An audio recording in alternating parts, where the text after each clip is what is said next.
Hi guys, magandang umaga. Sa umaga nga pa lang to, ang aking gagawin na vlog ay magluluto nga pala ako guys ng ginataang langka na may sahog na alimasag.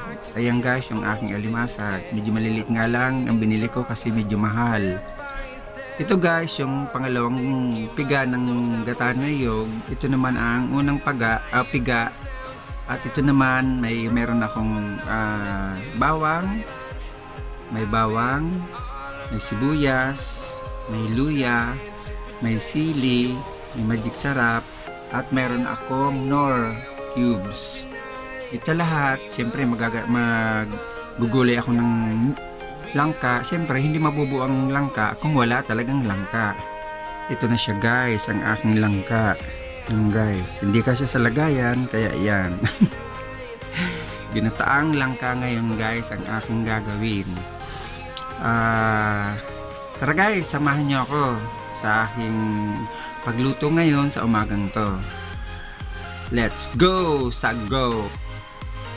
So ito na nga guys, buksan muna natin ang kalan. Ito lang aking kawali. Ilalagay natin ngayon ang unang gata ng niyog. Guys ha, ito yung unang gata ng niyog. Ilalagay natin yung unang gata ng niyog. Tulad guys na mga dati kong vlog na pag nagagata ako ng niyog, kung naaalala nyo, hindi ko inuubos ang gata ng niyog, yung pinaka huling-hulihan. Napapansin nyo guys, di ba ayan, medyo brown, ayan yung talagang pinakabao ng niyog. Yan guys. Hindi, wag nyo isasama yan guys ha. Tapos, ilalagay na natin ngayon ang langka. Ito na guys. Tapos nga pala guys ha, pag bumili kayo ng langka sa palengke, tatanggalan nyo siya yung pinaka-ubod. Kasi minsan, ang katulad nito guys ha, tatanggalan nyo ng ubod. Kasi minsan, sa palengke, hindi nila tinatanggal ang ubod ng niyog. Sinasama ng ubod ng niyog kasi alam nyo na guys, diba? Kinikilo na pati ang langka. Samantalang sa amin sa probinsya, hinihingi lang ang langka. Kung hindi naman, kunin mo na lang ang langka sa may mga puno ng langka. Kasi ang dami-daming langka talaga sa amin. Lalo na dun sa bahay ko, sa Bicol, yung gilid ng bahay ko ay maraming puno ng langka. Kaya pag namunga ang langka, edi wow, maraming langka. Pag nagtaglagas ang langka, ang daming lilinisin. Tapos, susunod na natin guys, ilalagay ang ilalagay natin guys ang ilagay na natin yung bawang, sibuyas, ilalagay na natin yung sibuyas, ilagay na natin yung luya, ipahuli natin yung sili guys. Lagyan natin ng asin. Lagyan natin guys ng asin. Iodized salt guys. Lasap iodized salt. Diba? Ipapromo na ako. Tantayin lang natin guys ang asin ha. Kasi kailangan medyo matabang kasi pag maalat, di wow. Tapos ilagay na natin guys yung isang cubes. Tingnan natin ang cubes.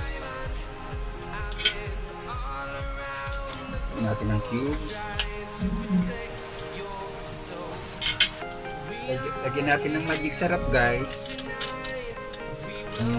Medyo kulang, pwede naman natin dagdagan ng magic sarap. Ayaw magpabukas ang magic sarap. Tapos lagyan natin ng magic sarap.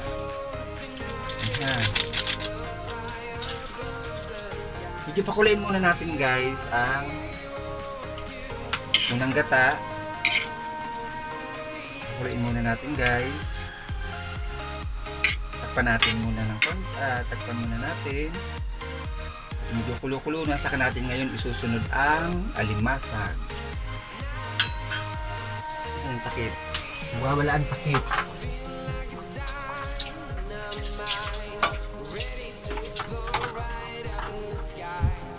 Takpan muna natin guys.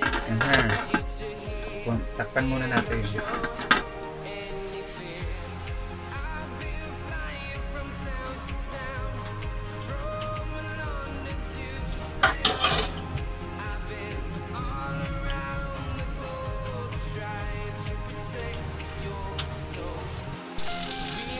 So ito na nga guys, medyo naiga-iga na yung sabaw ng una nating dinagay na piga ng niyog.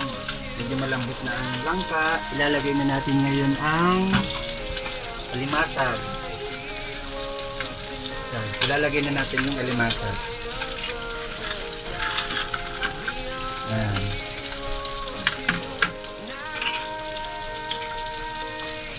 Pagkain natin ng konti. Tapos siya nga pala guys, isang tip ko sa inyo na mga bumibili ng langka sa palengke.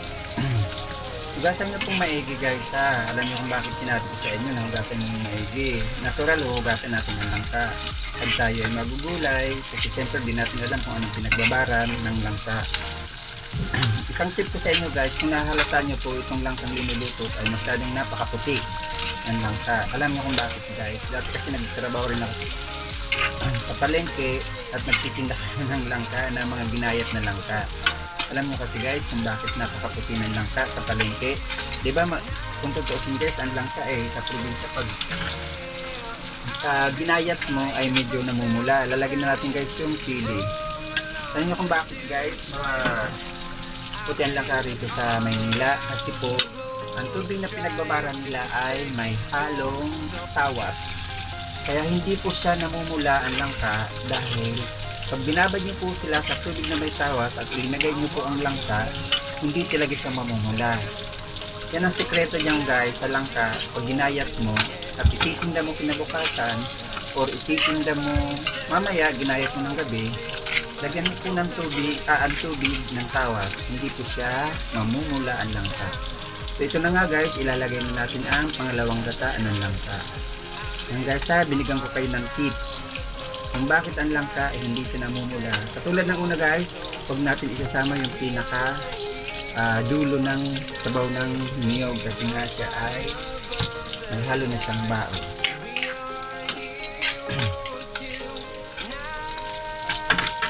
Tapos tatapan ulit natin guys muna ang maya titimplahin natin guys. So ito na nga guys, buksan na natin. Ayan, medyo paiga na ang kanyang sabaw, pero hindi naman natin guys sa totaling patutuyo ng sabaw. Kailangan nyo may sabaw-sabaw pa rin sa kahit paano. Ayan guys, may sabaw-sabaw pa rin siya. Tulad ng sinabi ko sa inyo guys, pag kayo bibili ng langka, magbibulay kayo ng langka, uhugasan nyo ng maigi. Kahit alam natin na malinis ang langka, magandang pakagawa, pero kailangan hugasan natin kasi tulad nga ng sinabi ko, isang tip sa inyo na ang tubig pong pinagbabaran ng langka dito sa Maynilaan, yun po ay linalagyan ng tawas para hindi po siya mangitim. Diba kung tayo po ay nasa probinsya, kung saan man tayong probinsya, karamihan pag tayo ay nagbabalot ng langka, siya po ay namumula. Kaya po siya dito naman sa Maynilaan, isang parte mo ng Maynila, ang langka pag binili natin sa palengke ay hindi siya namumula dahil gawa nga po ang tubig na pinagbabaran ay may tawas. Ganun po yun, kaya minsan akala niyo parang mapakla. Siya po kasi ay may tawas, kaya dapat hugasin natin siya ng maigi. Ito na guys, konting-konting kembot na lang, pwede na siya. Pwede na po natin siyang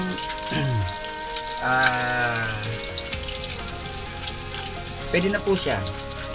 Okay guys, papatayin na natin ha guys, mga kapatid. So ito na nga guys, tapos na ang aking ginataang langka at ito na po ang aking finished product ng langka. Ito po siya guys, ang aking ginataang langka na may sahog na alimasag. Ayan guys. Tapos ito nga, may katerno din po siyang piniritong galunggong para terno po siya sa gulay. Ginataang langka na may galunggong. Siya nga pala, may gala shoutout nga muna pala kinakawa. Shoutout nga muna pala kay Rainer Rio, tapos kay Tolitz, kay Poor Boys, tapos kay Life with Dayans, tapos kay Noy Dulanon, may gala shoutout sa inyo mga kapatid, tapos kay Chingko, nag-love shout sa inyo mga kapatid, yung mga nakasama ko kagabi sa aking LS. Maraming salamat guys, hanggang sa ulit talaga sinasamahan nyo ako Alas umaga na tayo natapos. Maraming salamat sa inyo. Shoutout din nga pala kay Sitsilin, yung dati kong LS na pinupuntahan. Mega love shoutout sa iyo, Sitsilin. Tapos shoutout nga pala kay Mamila Fry. Pasensya na po kung na-istorbo kita na nakarang araw na nag-message ako sa iyo. Pasensya na po. At kay Katunggoods, kay Native Discovery, kay Cherry Pindon, kay Janeline Kabatuan, kay Christine Kabatuan, kay Abot Kamay, lalo na kay Tatay Diboy. May glove shoutout sa inyo mga kapatid ko. Tatay, may glove shoutout sa iyo. Tapos kay Native Discovery, may glove shoutout sa inyo mga kapatid. Tapos kay Krisha TV, yung GC na bago kong sinalihan. Shoutout nga pala sa mga kapwa ko Bicolano. May glove shoutout sa inyo, sa aking bagong GC. Shoutout sa inyo mga kapatid. Ganun din kay Mark Anthony Bungaw na aking kababayan. Kay Korean 88 na kababayan ko rin na Bicolano, at yung mga kababayan kong Bicolano na pumunta sa aking LS kagabi ng mga karang araw dito, at yung mga dumayo rin sa akin ng mga foreigner. Maraming salamat sa inyo mga kapatid ko. Na-appreciate ko ang inyong pagpunta sa akin kahit hindi man kayo Pilipino, kahit kayo ay isang mga banyaga. Napapasok nyo ang aking munting LS kahit si host ay hindi pa kagalingan. Ganon din si Chad Traveler, kapatid. Maraming salamat din sa iyo. Sa mga nakalimutan ko guys, pasensya na kayo ha. Hindi ko na kayo maisa-isa. Maraming salamat sa inyo guys. Kaya ibinabalik ko sa inyo guys ang papurit parangal in the Jesus name. Maraming salamat sa inyo guys. Bye-bye po. At huwag mo nga muna palang kakalimutan na i-subscribe ang aking YouTube channel, Ricky Uragon Vlog, na kahit naman papano ay tumas palalo ang aking mga subscriber at dumami pang aking mga bagong kaibigan. Sa inyo guys, sa muli, bye bye and God bless you.